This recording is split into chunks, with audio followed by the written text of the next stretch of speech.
ବୟସ୍ୟ ଯେପରି ଭାବରେ ବ୍ୟଗ୍ର ଓ ବିସ୍ମିତ ହୋଇ ଆସିଥିଲେ ସେହିପରି ବ୍ୟଗ୍ର ଓ ବିସ୍ମିତରେ ଚାଲିଗଲେ।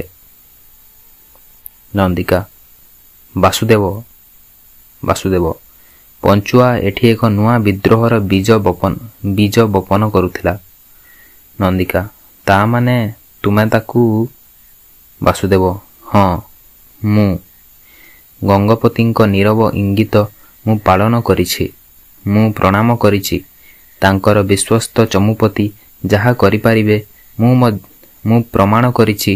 ତାଙ୍କର ବିଶ୍ୱସ୍ତ ଚମୁପତି ଯାହା କରିପାରିବେ ମୁଁ ମଧ୍ୟ ତାହା କରିପାରିବି।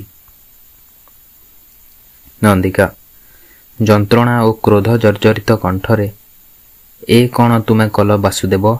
ଏ କ'ଣ ତୁମେ କଲ ବାସୁଦେବ? ବାସୁଦେବ କଳ୍ପନାର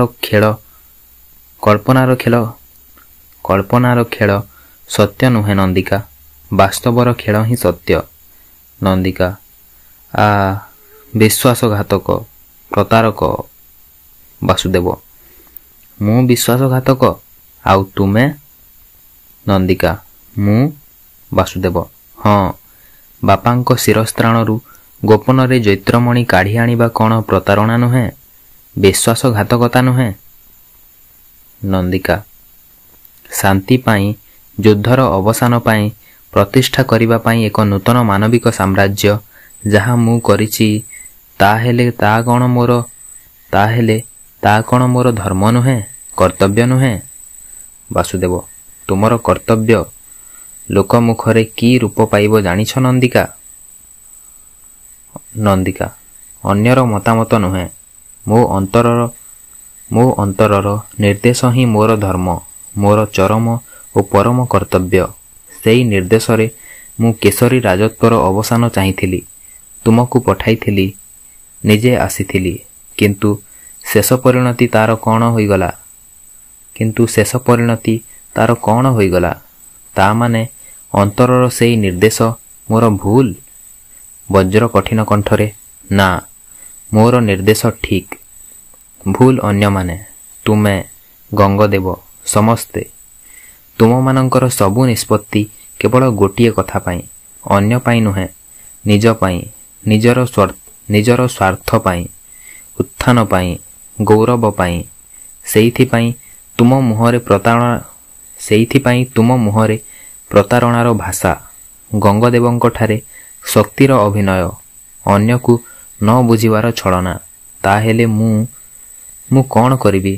କେଶରୀକୂଳ ଆଉ ଗଙ୍ଗକୂଳର ଏଇ ଅଭିନୟ ଭିତରେ ମୁଁ ପେଶୀ ହୋଇ ଯାଉଛି, ବାଟ ପାଉନାହିଁ। କି ଯନ୍ତ୍ରଣା, କି ଭୟଙ୍କର ଯନ୍ତ୍ରଣା। ପଶି ଆସିଲେ ଚୋଡ଼ଗଙ୍ଗଦେବ।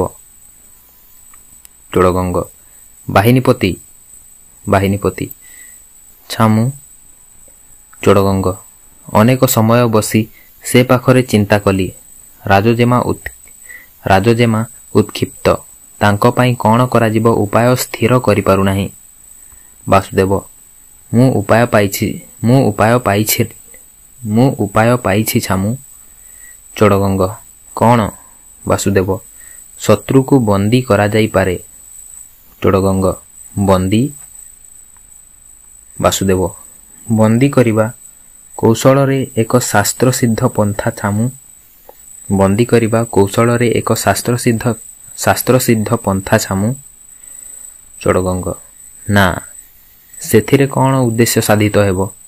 ରାଜଜେମାଙ୍କୁ ବନ୍ଦୀ କଲେ ଉତ୍କଳବାସୀ ହୋଇ ଉଠିବେ ଅସ୍ଥିର, ପ୍ରତିହିଂସା ଜର୍ଜରିତ। ବାସୁଦେବ ତାହେଲେ ଛାମୁ। ଚୋଡ଼ଗଙ୍ଗ ବରଂ ଭଲ ହେବ ତାଙ୍କୁ ଯଦି ସସମ୍ମାନେ ବିଡ଼ାନାସୀ କଟକ ଦୁର୍ଗକୁ ଫେରାଇ ଦିଆଯାଏ। ବାସୁଦେବ ଛାମୁ। ଚୋଡ଼ଗଙ୍ଗ ତାହେଲେ ଉତ୍କଳବାସୀ ମୋଠାରେ ସୁବର୍ଣ୍ଣ କେଶରୀଙ୍କର ଅପେକ୍ଷା ଅଧିକ ସଦ୍ଗୁଣର ପରିଚୟ ପାଇବେ। ସହାନୁଭୂତିରେ ସେମାନଙ୍କ ମନ ଟାଣି ହୋଇ ଆସିବ ଗଙ୍ଗ ରାଜତ୍ୱ ପ୍ରତି। ଫଳରେ ସୁବର୍ଣ୍ଣ କେଶରୀଙ୍କର ଯୁଦ୍ଧ ଆୟୋଜନ ଶିଥିଳ ହୋଇପଡ଼ିବ ଲୋକ ଶକ୍ତିର ମାନସିକ ସମର୍ଥନ ହରାଇ।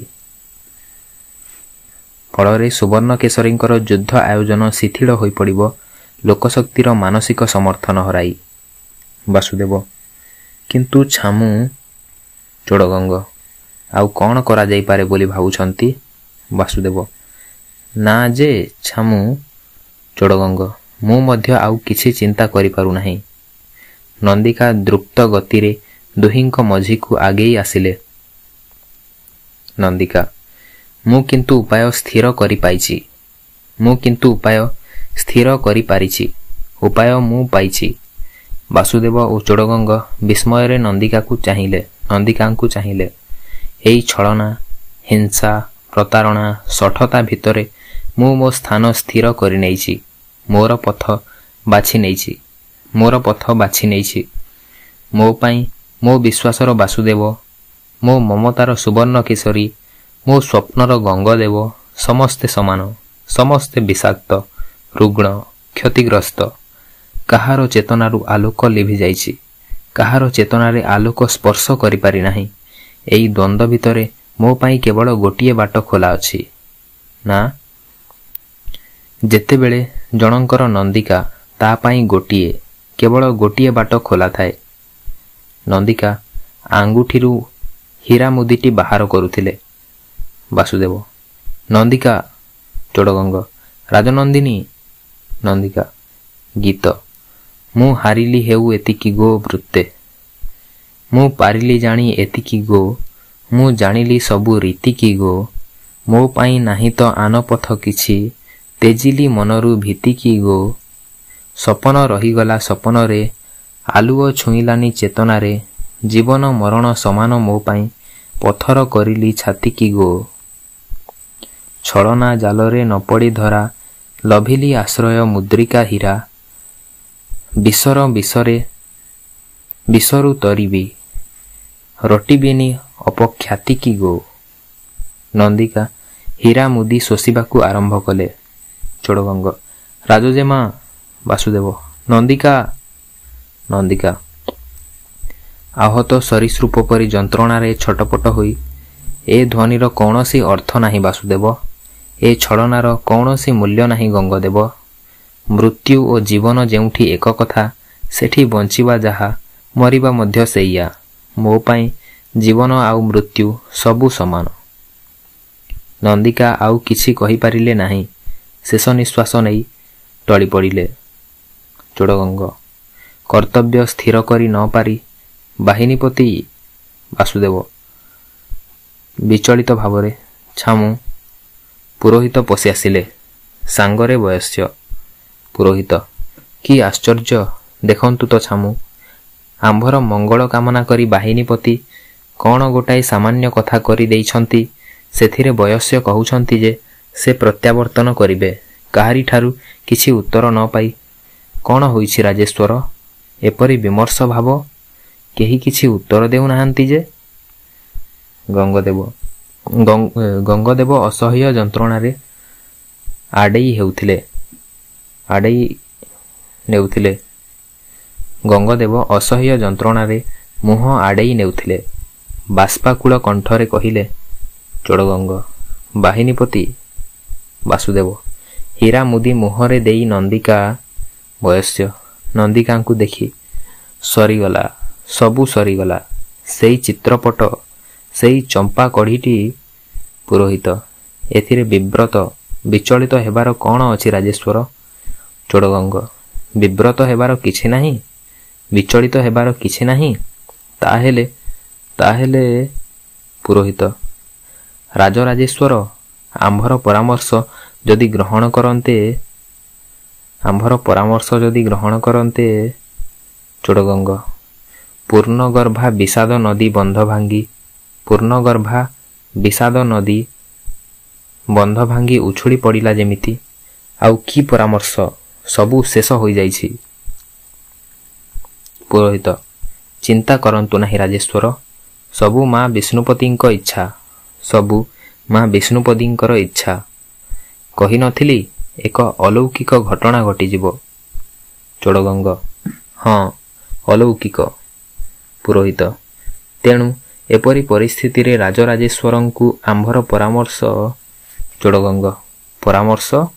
ପୁରୋହିତ ଶିବିକା ଡରାଇ ରାଜଜେମାଙ୍କୁ ସସମ୍ମାନେ ବିଡ଼ାନାସି କଟକ ଗଡ଼କୁ ଫେରାଇ ଦିଆଯାଉ। ତାହେଲେ ପୁରୋହିତଙ୍କ ଅପୂର୍ଣ୍ଣ କଥା ବାସୁଦେବ ପୂର୍ଣ୍ଣ କରିଦେଲେ। ବାସୁଦେବ ସମସ୍ତେ କହିବେ ରାଜଜେମାଙ୍କର ପ୍ରଣୟ ପ୍ରତ୍ୟାଖ୍ୟାନ କରିଛନ୍ତି ଛାମୁ। ସେଇ ଗ୍ଲାନିରେ ରାଜଜେମା ଶିବିକା ଭିତରେ ହୀରାମୁଦି ମୁହଁରେ ଦେଇ ଆତ୍ମହତ୍ୟା କରିଛନ୍ତି। ଚୋଡ଼ଗଙ୍ଗ ଯନ୍ତ୍ରଣା ଭରା ଅସହାୟ କଣ୍ଠରେ ଅଥଚ ନିଜକୁ ସମ୍ଭାଳି ନେବା ଭଙ୍ଗୀରେ, ହଁ ସେଇ ଗ୍ଲାନିରେ ନନ୍ଦିକା ଆତ୍ମହତ୍ୟା କରିଛନ୍ତି। ସେଇ ଗ୍ଲାନିରେ। ଚୋଡ଼ଗଙ୍ଗ ଆଉ କହିପାରିଲେ ନାହିଁ। ମଥା ତଳକୁ କରି ନନ୍ଦିକାଙ୍କ ନିକଟରେ ଯାଇ ଛିଡ଼ା ହେଲେ। ସମ୍ଭବତଃ ପରୀକ୍ଷା କରୁଥିଲେ କି ଉପାଦାନରେ ଗଢ଼ା ଏ ନନ୍ଦିକା। ଅନ୍ୟମାନେ ମୁଣ୍ଡ ତଳକୁ କରିନେଉଥିଲେ। ମଞ୍ଚ ଅନ୍ଧକାର ହେଲା। ସନ୍ଧି। ଏଥୁ ଅନ୍ତେ ଗଙ୍ଗଦେବ ଶିବିକା ଡକାଇଲେ। ସୈନ୍ୟ ସାମନ୍ତ ଗହଣରେ ରାଜଜେମାଙ୍କୁ ସସମ୍ମାନେ ବିଡ଼ାନାସୀ କଟକ ପଠାଇଲେ।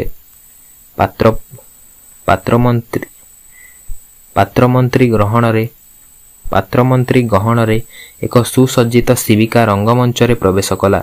ଗଙ୍ଗ ସୈନ୍ୟମାନେ ତାହା ବହନ କରୁଥିଲେ। ଶିବିକା ରଙ୍ଗମଞ୍ଚର ଗୋଟିଏ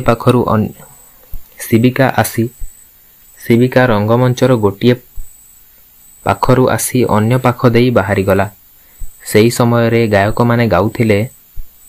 ଗାୟକ ହାକୁମ୍ ଧୋ ଲୋ ଧାକୁମ୍ ଧୋ ନଈ ଆରପଟେ ଉଆସ ଦିଶେଲୋ ହାକୁମ୍ ଧୋ। କାନ୍ଧ ମାଡ଼ି ବସେ ସବାରି ଦଣ୍ଡାଲୋ ଧାକୁମ୍ ଧୋ। ସଳଖେ ଚାଲ୍ଲୋ ହାକୁମ୍ ଧୋ। ଡାଁକୁ ମୋଡ଼ଲୋ ଧାକୁମ୍ ଧୋ। ହାକୁମ୍ ଧୋ ଲୋ ହାକୁମ୍ ଧୋ। ଧାକୁମ୍ ଧୋ ଲୋ ଧାକୁମ୍ ଧୋ। ବେଇଗି ଚାଲ୍ଲୋ ହାକୁମ୍ ଧୋ। କାନ୍ଧ ବଦଳାଏ ଧାକୁମ୍ ଧୋ। ବେଳ ଗଡ଼ିଯାଏ ହାକୁମ୍ ଧୋ। ନଈ ଚୋରାବାଲି ଧାକୁମ୍ ଧୋ। କଣ୍ଟା ଝଣ୍ଟା ବାଟ ହାକୁମ୍ ଧୋ। ଗହିରି ବିଲଲୋ ଧାକୁମ୍ ଧୋ। ହାକୁମ୍ ଧୋ ଲୋ ଧାକୁମ୍ ଧୋ। ସବାରି ଚାଲେଲୋ ହାକୁମ୍ ଧୋ। ଗଡ଼ ଖାଇ ହେଲା ହାକୁମ୍ ଧୋ। ଉଆସ ଦିଶିଲା ଧାକୁମ୍ ଧୋ। ହାକୁମ୍ ଧୋ ଲୋ ଧାକୁମ୍ ଧୋ। ଧାକୁମ୍ ଧୋ ଲୋ ହାକୁମ୍ ଧୋ। ରଙ୍ଗମଞ୍ଚରୁ ଶିବିକା ବାହାରିଗଲା ପରେ କ୍ରମେ ସବାରି ଡାକ ଅସ୍ପଷ୍ଟ ହୋଇ ଆସୁଥିଲା। ଆଲୋକ ସାମାନ୍ୟ ନିଷ୍ପ୍ରଭ ହୋଇ ପୁଣି ଉଦ୍ଭାସିତ ହେଲା। ଦେଖାଗଲା ନାଟକର ଆରମ୍ଭରେ ଯିଏ ଯେଉଁଠି ରହିଥିଲେ ସେମାନେ ସେଠାରେ ଠିକ୍ ସେହିପରି ରହିଛନ୍ତି। ମଞ୍ଚ ଭିତରକୁ ପଶି ଆସିଲେ ସୂତ୍ରଧାର। ସବାରି ଡାକର ଅସ୍ପଷ୍ଟ ଧ୍ୱନି ଭେଦ କରି ସେ କହିବାକୁ ଆରମ୍ଭ କଲେ। ସୂତ୍ରଧାର ଏ ନନ୍ଦିକା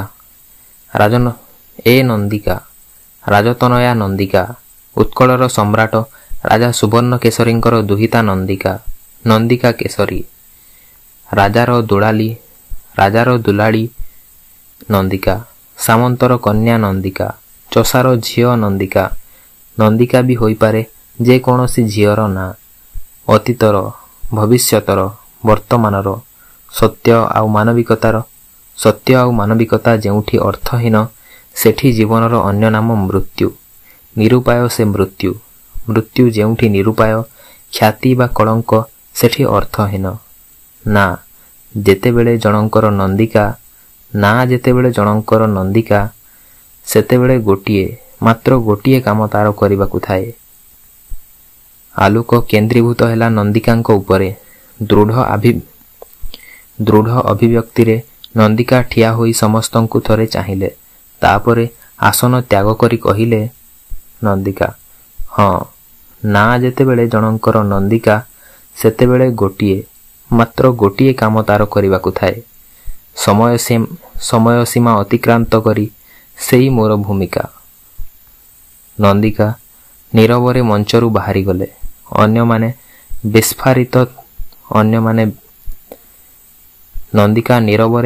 ବାହାରିଗଲେ।